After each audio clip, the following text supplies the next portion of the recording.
Hey guys, I'm Harshit Kumar, and this is the end of day 14. Well, you might have realized that I am actually uploading only one video every day. Yesterday it was in the morning, and today it's in the evening. So, yeah, it will be either one or two. That will depend on my day. So, yeah. Yesterday I said I will be completing complete physics. That didn't happen, but I was able to complete it today. So, yeah, my physics is almost complete. By almost, I don't mean that I will be repeating these chapters. No, I won't be, because one thing is for sure, you are never prepared for the examination. Never. I have given this exam for 3 times, 4 times actually, and I know that you are never fully prepared. So yeah, if just before in my revision time, I might look take a look at that.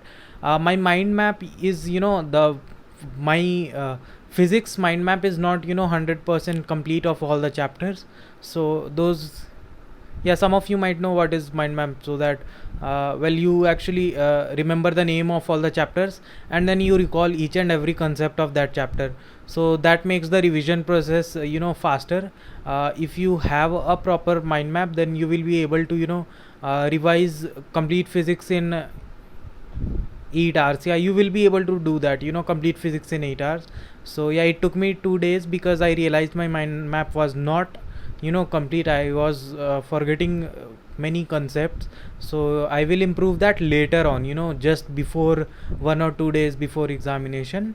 So yeah, tomorrow I will be doing maths. In maths, math, I think that I might be able to complete maths, because there are mostly there are question practice in math. So the mind map will be either straightforward or not so straightforward, because some chapters like conic section, they have got many properties. So yeah, those take some time to recall everything at once. And yeah, the rest of the chapters, there's only practice. You cannot remember too much concepts. There are formulas, but maths is mostly about solving questions. So, and chemistry is all about theory.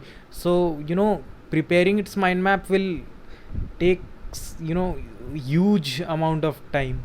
So I will do that later on. First I will try to do maths.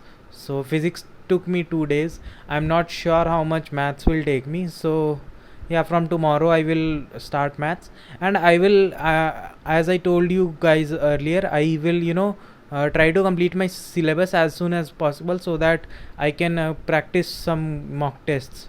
So yeah, that's it. And yeah, thank you for being there with me.